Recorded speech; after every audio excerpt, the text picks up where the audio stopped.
আসসালামু আলাইকুম ওয়া রাহমাতুল্লাহি ওয়া বারাকাতুহু। আলহামদুলিল্লাহি রাব্বিল আলামিন ওয়াল আকিবাতু লিল মুত্তাকিন ওয়াসসালাতু ওয়াসসালামু আলা রাসূলিহি মুহাম্মাদিন ওয়া আলিহি ওয়া আসহাবিহি আজমাইন, আম্মা বা'দ। সম্মানিত দর্শক শ্রোতা, আজকে আমি আপনাদের সামনে যে বিষয়ে আলোচনা করব তা হলো তারিফুল হজ ওয়া ফজলুহু ওয়া আনওয়াউহু, যে হজের সংজ্ঞা এবং তার ফজিলত এবং প্রকারভেদ সম্পর্কে। হজ আরবি শব্দ, তার অর্থ হয় ইচ্ছা পোষণ করা।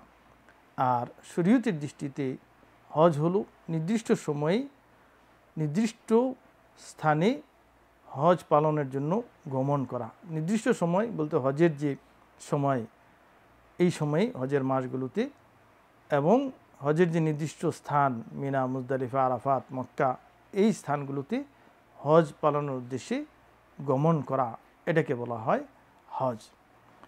হজের ফজিলত হলো হাদিসের মধ্যে বুখারী এবং মুসলিমে আবু হুরায়রা রাদিয়াল্লাহু আনহু থেকে বর্ণিত হাদিসে রাসূল সাল্লাল্লাহু আলাইহি ওয়াসাল্লাম বলেছেন, মান হাজ্জা ফালাম ইয়ারফুস ওয়ালাম ইয়াফসুক রাজাকা ইয়াউমিন ওয়ালাদাতহু উম্মুহু, যে ব্যক্তি হজ করল, হজ করতে গিয়ে কোনো ঝগড়াঝাটি, অশ্লীলতা, বেহায়াপনা এগুলোতে জড়াইল না এবং স্বাভাবিকভাবেই সঠিক নিয়মে হজ করে আসলো, রাজাকা ইয়াউমিন ওয়ালাদাতহু উম্মুহু, সে যেন একটা নবজাতক শিশুর মতো নিষ্পাপ হয়ে পৃথিবীতে ফিরে আসলো, তার গন্তব্যে ফিরে আসলো। একটা শিশু সন্তান যখন জন্মগ্রহণ করে সে যেমন নিষ্পাপ হয়ে পৃথিবীতে আসে, এমনিভাবে এই হজ পালন করতে গিয়ে হজকারী যখন কোনো ঝগড়াঝাটি, অশ্লীলতা, বেহায়াপনা এগুলোতে জড়ায় না, তখন সে এভাবে পরিষ্কার হয়ে নিষ্পাপ হয়ে হজ থেকে ফিরে আসে।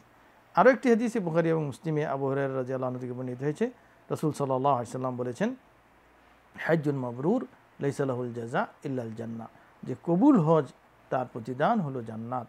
তার অর্থ হলো যে ব্যক্তি সঠিকভাবে সঠিক নিয়মে হজ করবে এবং আল্লাহ যখন তার এই হজ কবুল করবেন, তখন তার প্রতিদান হলো আল্লাহ তাকে জান্নাত দিবেন।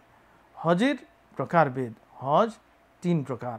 এক প্রকার হজকে বলা হয় ইফরাদ, এক প্রকার হজকে বলা হয় কেরান, আরেক প্রকার হজকে বলা হয় তামাত্তু। তো যে ব্যক্তি হজ করবে, হজ করার পূর্বে তার যে কোনো এক প্রকার হজ বেছে নিতে হবে, বাছাই করে নিতে হবে যে কোন হজ সে করবে, এবং এই হজের যে নিয়ত এবং নিয়ম রয়েছে সেই অনুযায়ী তাকে এই হজটা পালন করতে হবে। হজটা যেন এমন না হয় যে আমি বড় হজ করার জন্য যাচ্ছি, অনেকে মনে করে যে আমি বড় হজ করার জন্য যাচ্ছি, তো এটা ঠিক নয়।